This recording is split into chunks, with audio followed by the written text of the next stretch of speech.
Buenos días, hermanos y hermanas, que el Señor les bendiga en este domingo 10 de octubre del 2021. Continuamos con nuestro estudio en el día de hoy, como les contaba la semana pasada, de la carta de Primera de Juan. Pero antes les invito a entonar un himno. ¿Qué me puede dar perdón? El himno número 160. Cantemos al Señor.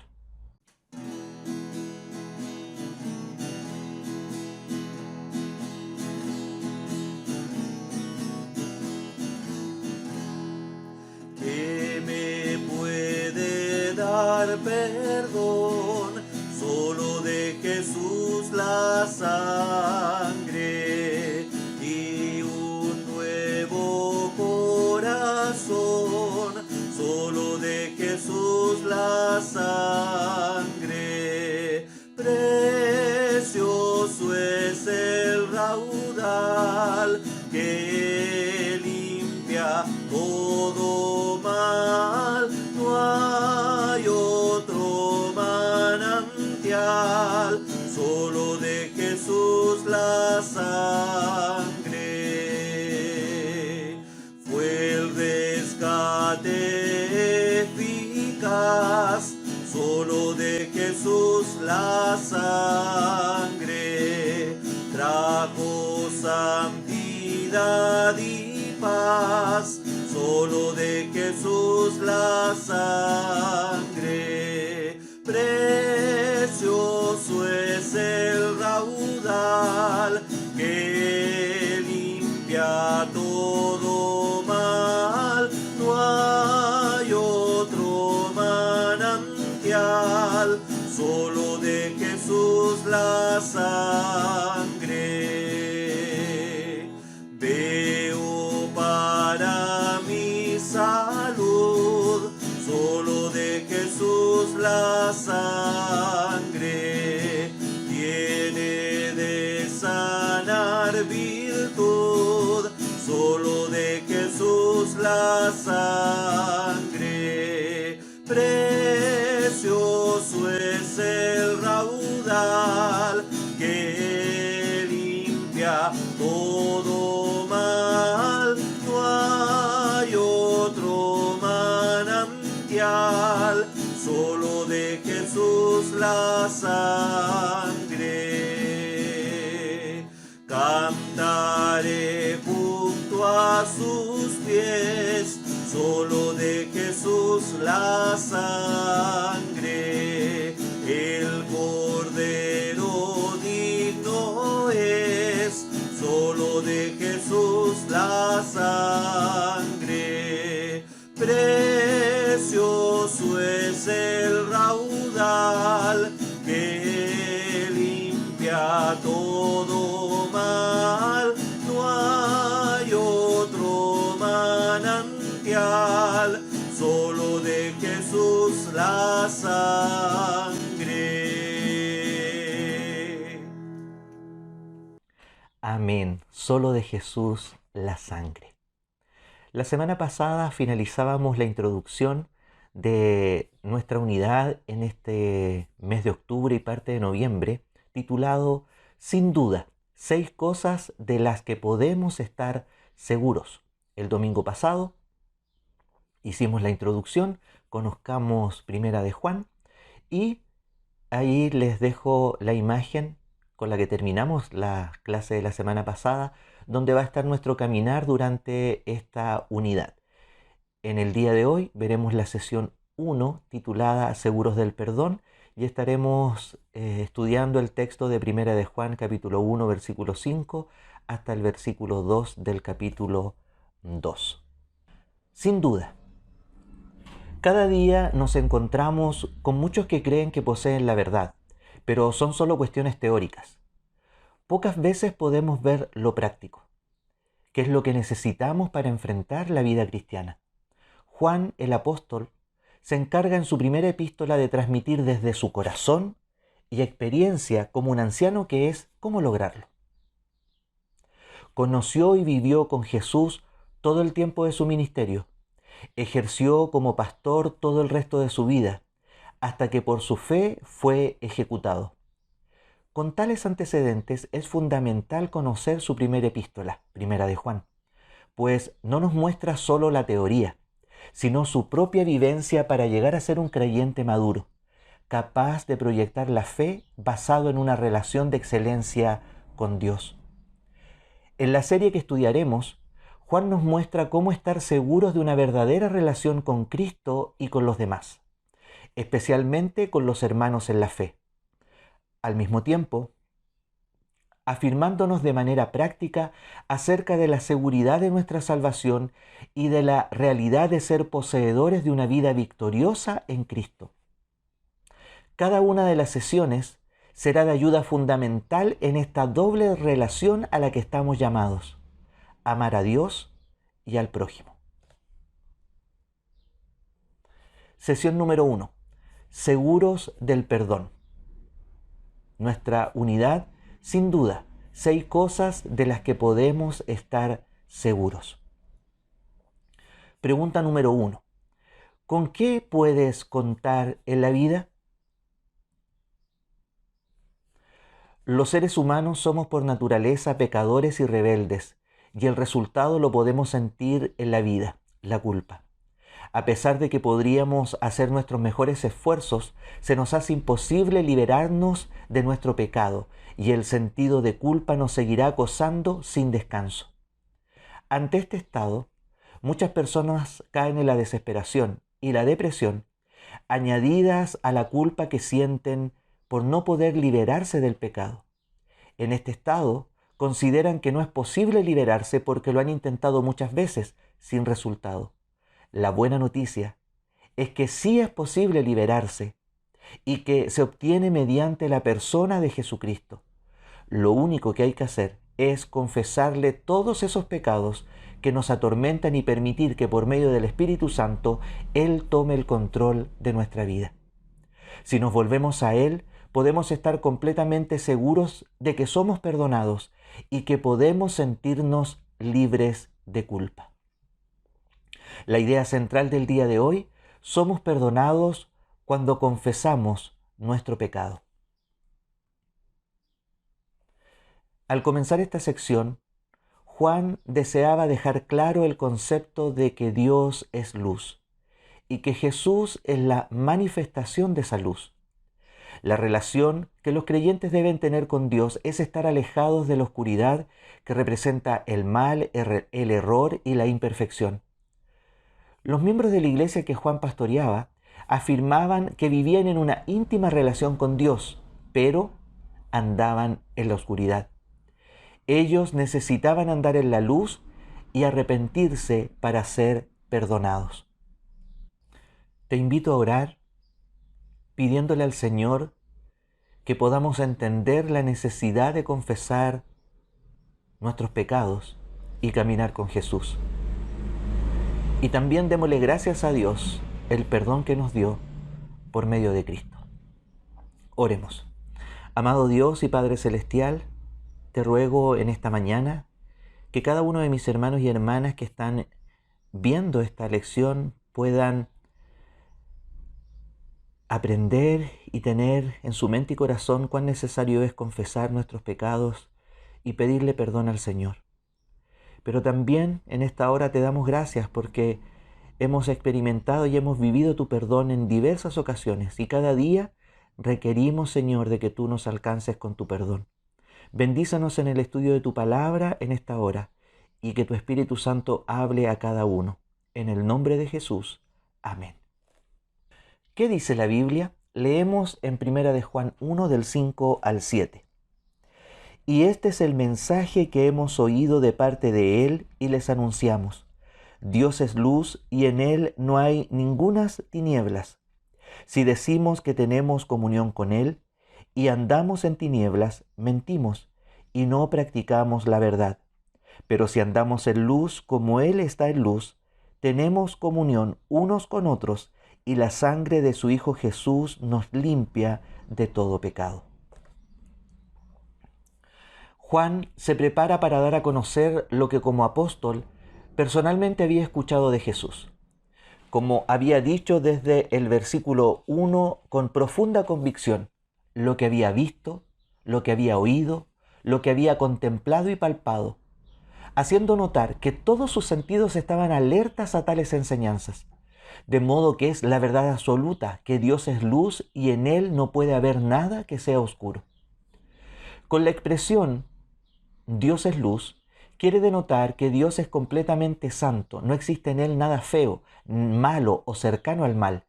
Él es la perfección moral absoluta. En el verso 6, todos los que mantienen comunión o tienen una relación personal con Dios, por lógica, andarán en luz. Dios no los va a poder conducir por otro tipo de camino, sino por el de la santidad. Por santidad entendemos apartados o separados del mal, para vivir cada día en la perfección moral que Dios representa. Andar en tinieblas, entonces, es andar en todo lo contrario a Dios, siguiendo al mundo, a Satanás.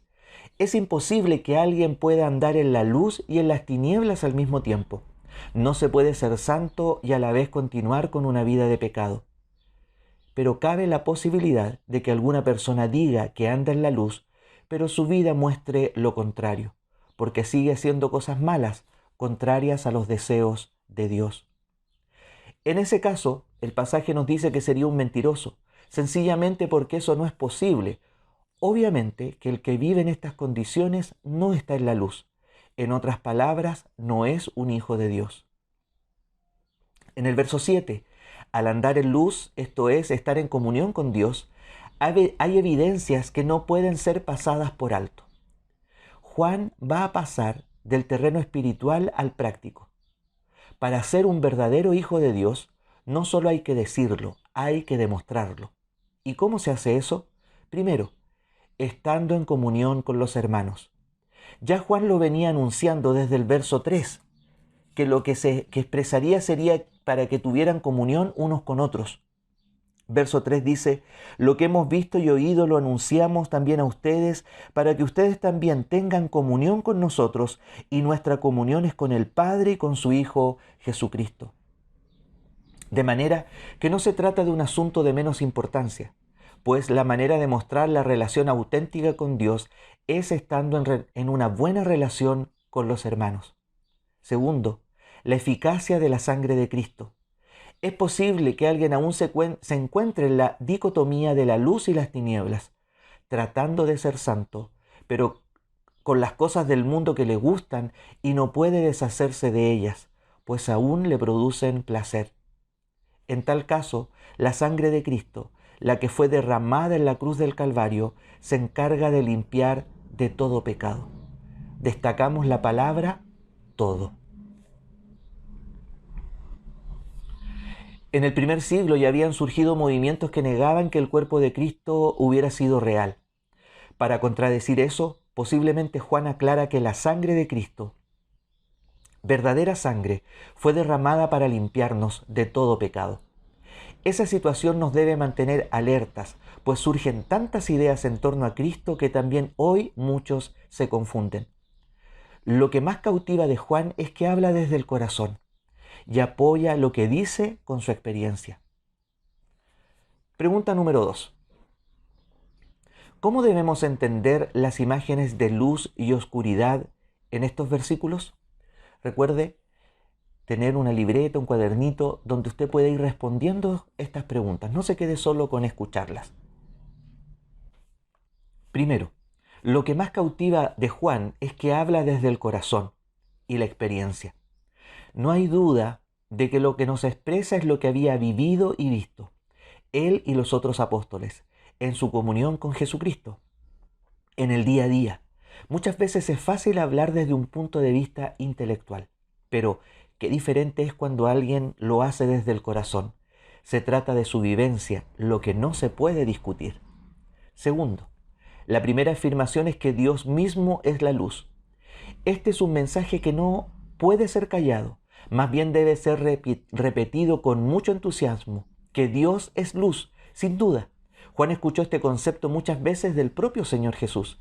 No hay duda de que la referencia es para hacer notar la santidad y la pureza de Dios, contrastadas con las tinieblas que caracterizan al mundo, esto es, a nosotros los seres humanos tratando de vivir a nuestra propia manera.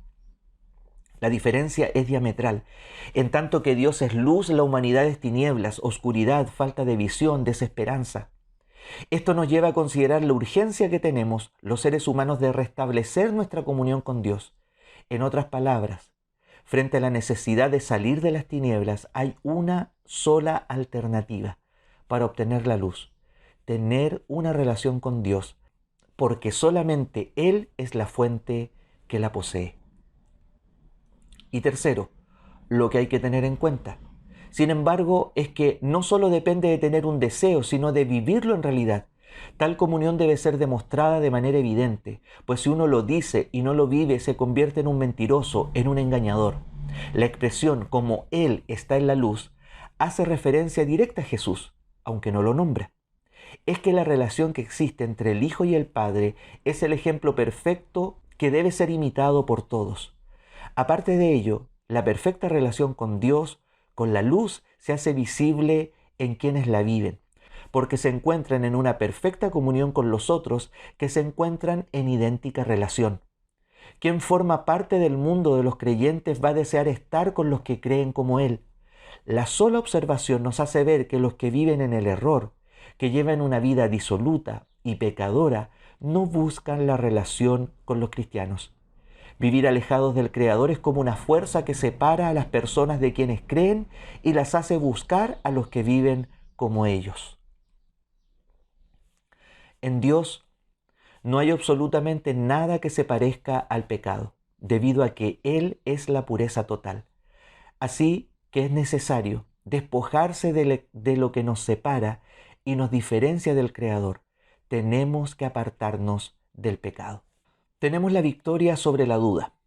En los siguientes versículos vemos que tenemos la victoria porque permanecemos en Jesús y Él permanece en nosotros. ¿Qué dice la Biblia? Veamos en 1 de Juan capítulo 1 del 8 al 10.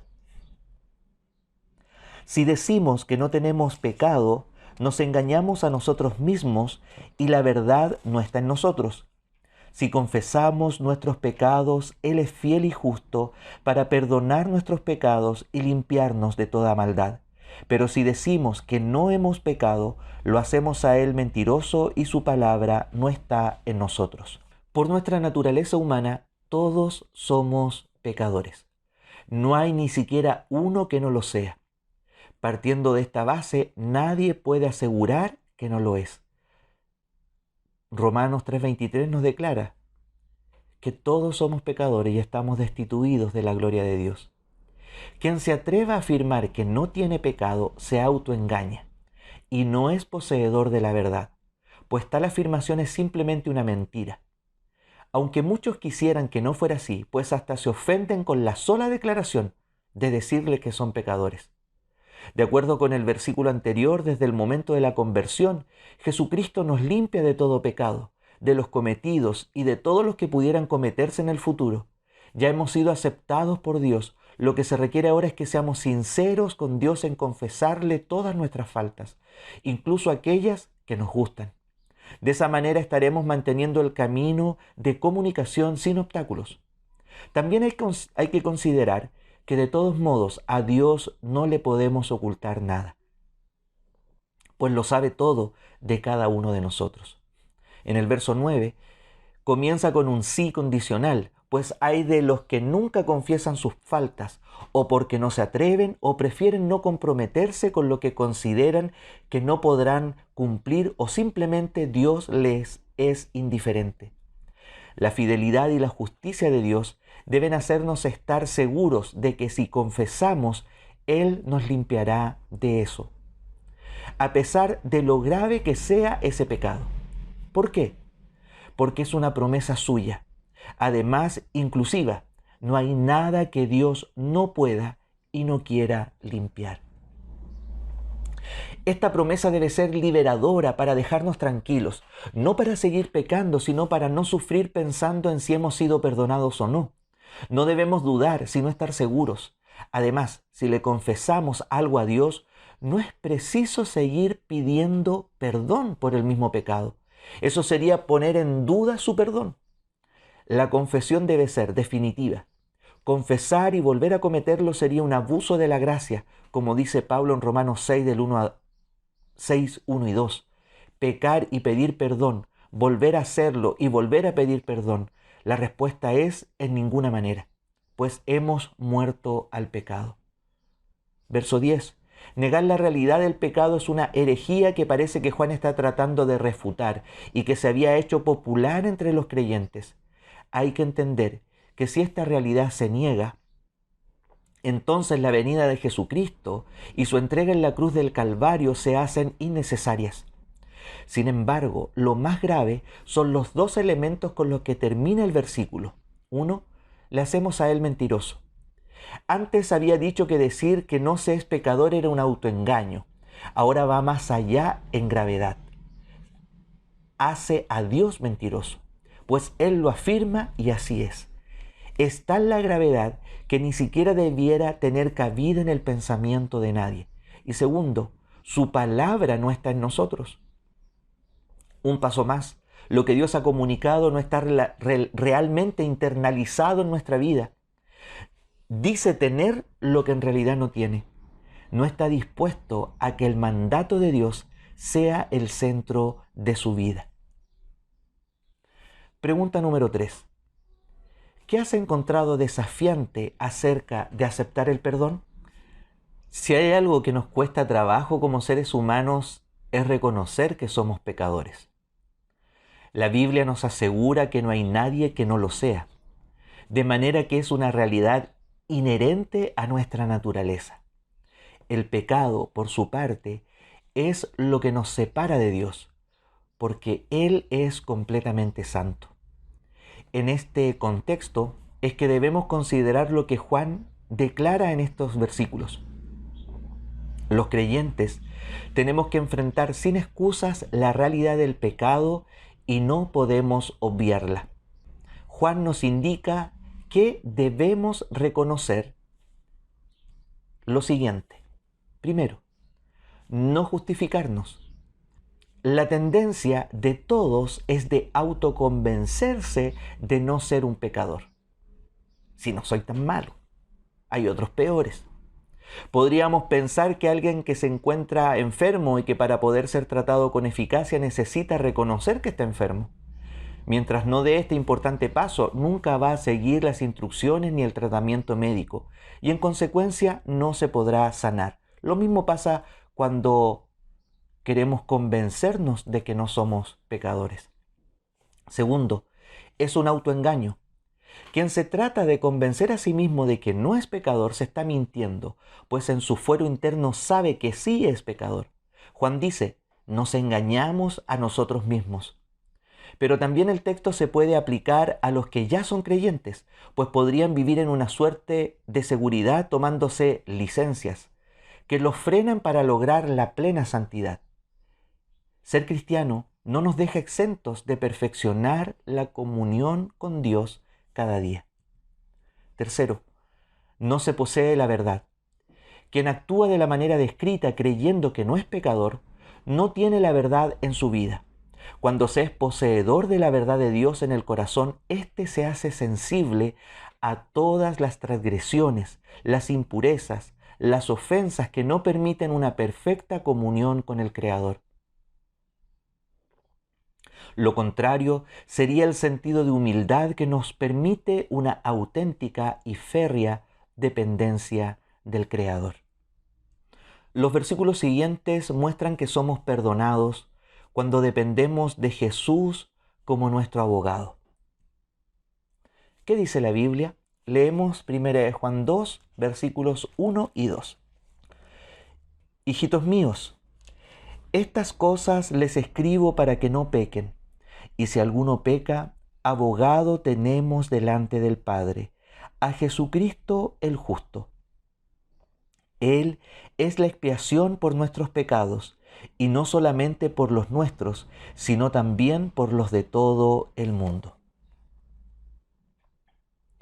Si nos quedamos en lo expresado en el capítulo anterior, alguien podría pensar que es imposible no cometer pecado.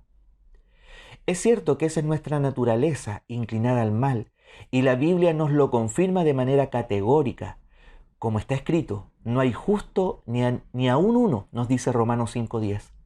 Lo que Juan, como un anciano que es, hace es animarnos de manera amorosa a no pecar. El verso 1 de este capítulo 2. El deseo profundo en el corazón del apóstol es que nadie peque, para que de ninguna manera deliberada alguien se entregue a cometer pecados. La sola conversión no nos hace invulnerables, blindados a no cometer pecado. Siempre vamos a ser proclives al pecado. Nuestra humanidad no ha sido eliminada. Somos creyentes, pero seguimos siendo personas. A pesar de esto, digamos que a los ojos de Juan podemos evitar los pecados, con la gracia de Dios, pero no por nosotros mismos. Sin embargo, existe la posibilidad de que alguien los cometa, no que se prepare para hacerlo, arrastrado por su debilidad humana. En ese caso, hay una solución. La desesperanza no debe hacer presa en nosotros en los momentos de caídas. Abogado tenemos ante Dios para que nos represente y nos defienda. ¿De quién nos ha de defender? De nuestro acusador permanente, Satanás, que no se dará por vencido. Lo que se nos expresa es que tenemos como un Paracletos, quien se encuentra a nuestro lado para brindarnos la ayuda necesaria y oportuna. Podemos imaginar estar en una situación ante una corte y tener a un abogado al lado nuestro para que nos represente. Él es quien va a presentar los argumentos suficientes a nuestro favor. Solo debemos confiar en su oficio. En este caso, Jesucristo permanentemente lo hace ante el Padre Celestial por nosotros.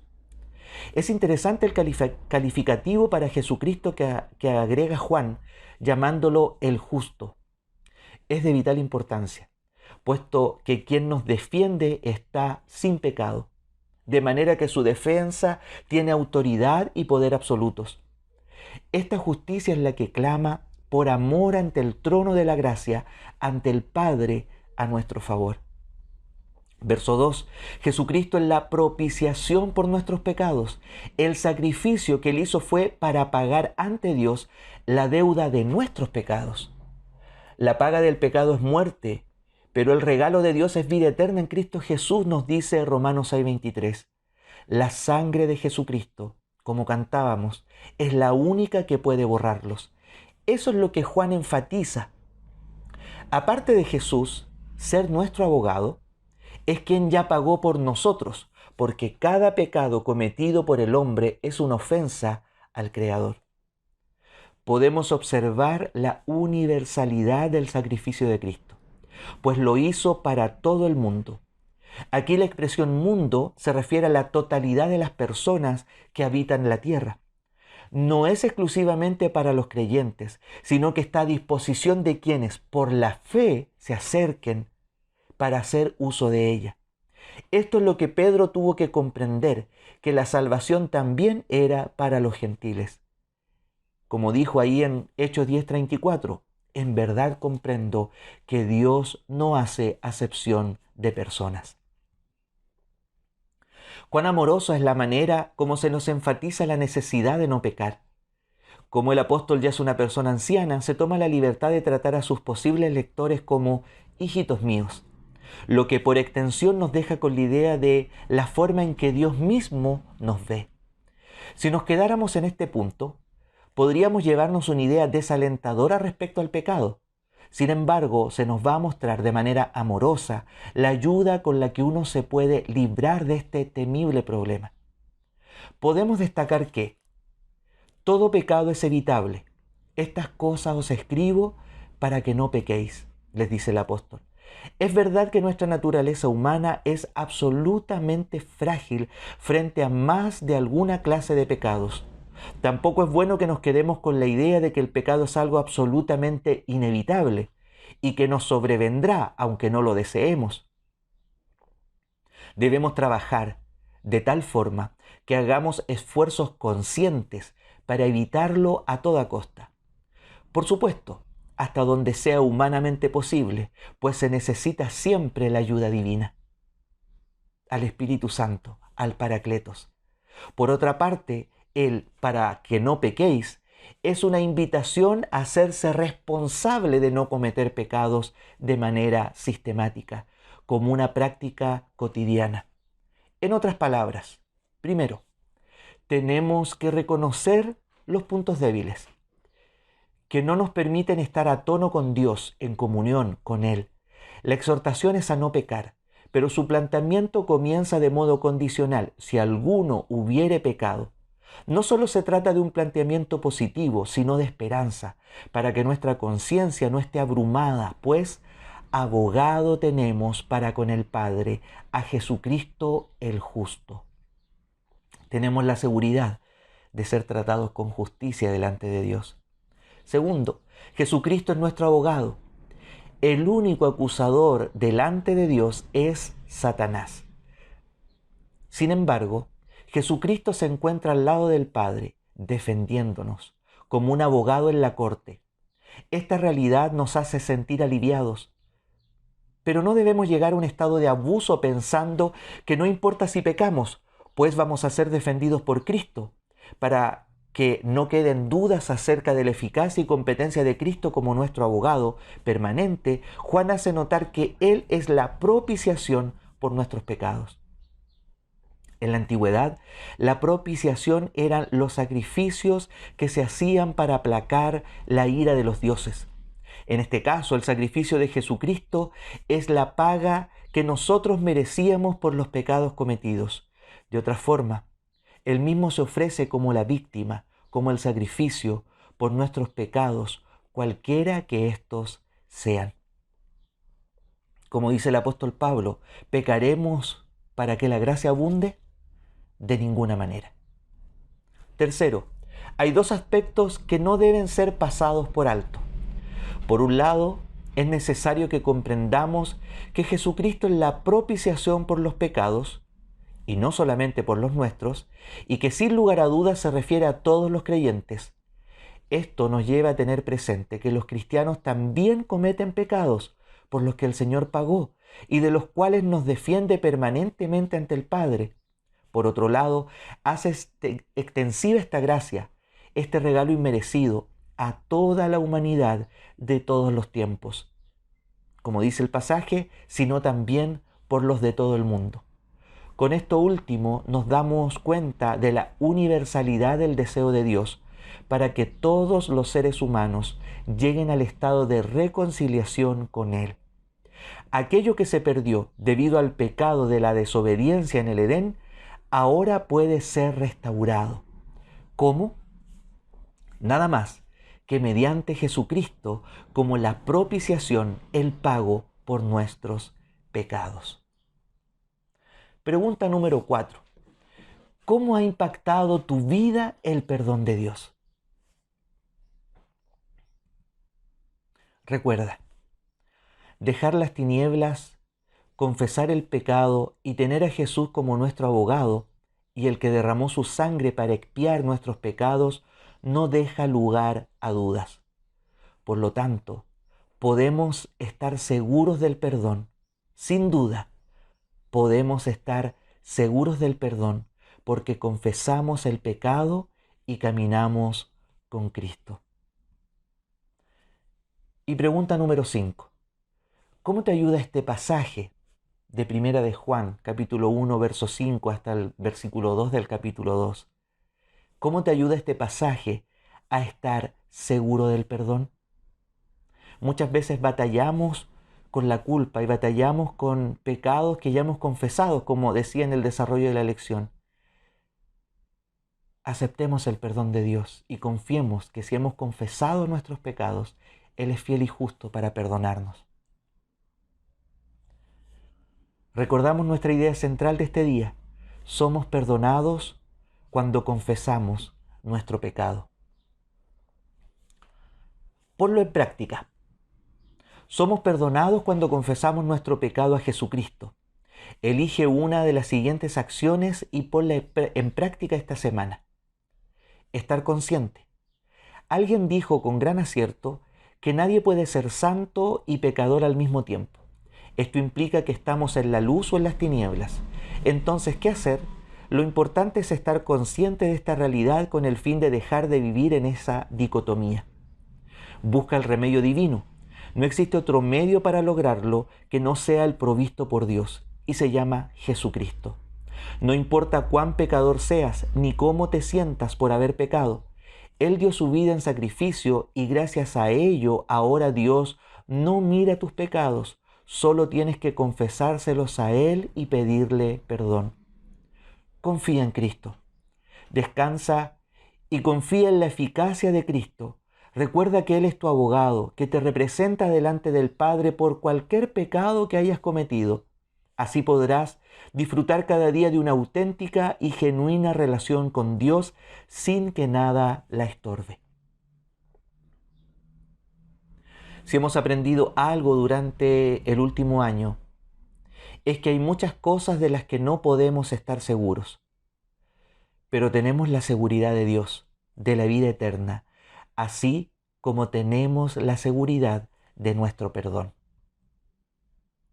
Ahora les dejo una tareita. Perdonados, con exclamación de alegría que hemos sido perdonados por nuestro Señor.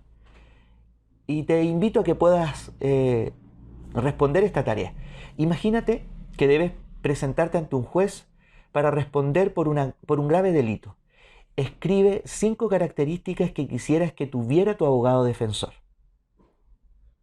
Luego de escribir esas características, compara, en segundo lugar, estas cualidades con las de Jesucristo, que es nuestro abogado ante el trono de Dios.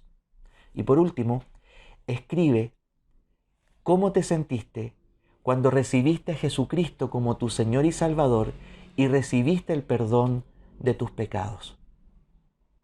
Recuerda, en una libretita, en un cuaderno, escribir las respuestas a esta tarea, y si las quieres compartir conmigo, va a ser de mucha alegría también para mí el saber que estás viendo las lecciones y que estás realizando las tareas. Texto para el día de hoy, Colosenses 1, 13 y 14. Él nos ha librado de la autoridad de las tinieblas y nos ha trasladado al reino de su Hijo amado, en quien tenemos redención, el perdón de los pecados. Colosenses 1, 13 y 14. Te invito a orar para dar término a nuestra lección del día de hoy y demos gracias a Dios por su perdón por medio de la sangre de Jesucristo, y que el Señor pueda alcanzar con perdón a muchos que están lejos de Dios. Oremos. Amado Dios y Padre Celestial, una vez más te agradecemos porque tú nos das tu perdón cada día. Gracias porque podemos ir aún sintiéndonos culpables, aún sintiéndonos mal por haberte fallado. Llegamos delante de ti y podemos, arrepentidos, pedirte perdón y tener la seguridad de que tú nos perdonas. Te ruego, Señor, por aquellos que aún viven lejos de ti, viven en pecado. Ayúdalos a que puedan ver su condición y ir a ti en humildad, humillados, reconociendo su condición de pecadores, arrepintiéndose, pidiendo perdón, recibiendo tu perdón, Señor, y llegando a ser parte de la familia de Dios. Gracias, Señor, por tu palabra en este día, y bendice a cada uno de mis hermanos y hermanas que se pudo detener en este tiempo para estudiar tu palabra. Oramos en el nombre de Jesús. Amén. Te invito a preparar la lección del próximo domingo, titulada Seguros de la Relación, y lee 1 de Juan capítulo 2, del versículo 3 al 11, y luego del 15 al 17. Nos reencontramos el próximo domingo y te dejo con una alabanza que habla de esto: perdonados. Que Dios te bendiga.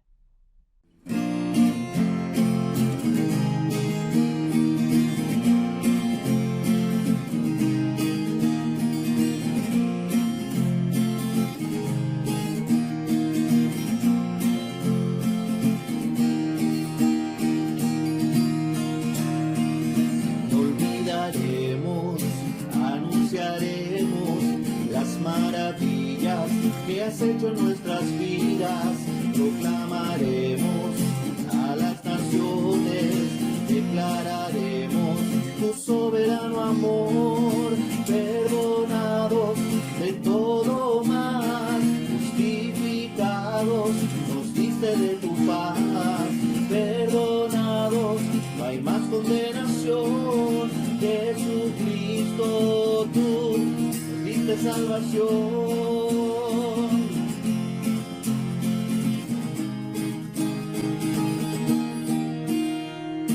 Recordaremos, publicaremos las misericordias que hiciste en nuestras vidas.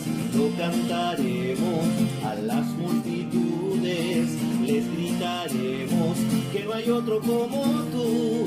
Perdonados de todo mal, justificados, nos diste de tu paz. Perdonados, no hay más condenación. Jesucristo, tú nos diste salvación.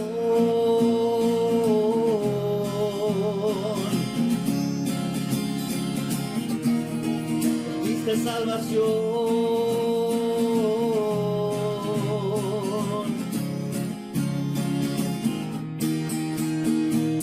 Perdonados de todo mal, justificados, nos diste de tu paz. Perdonados, no hay más condenación. Jesucristo, tú nos diste salvación.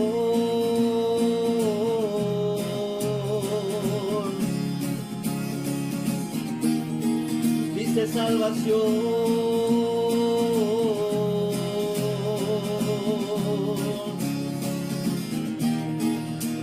Salvación.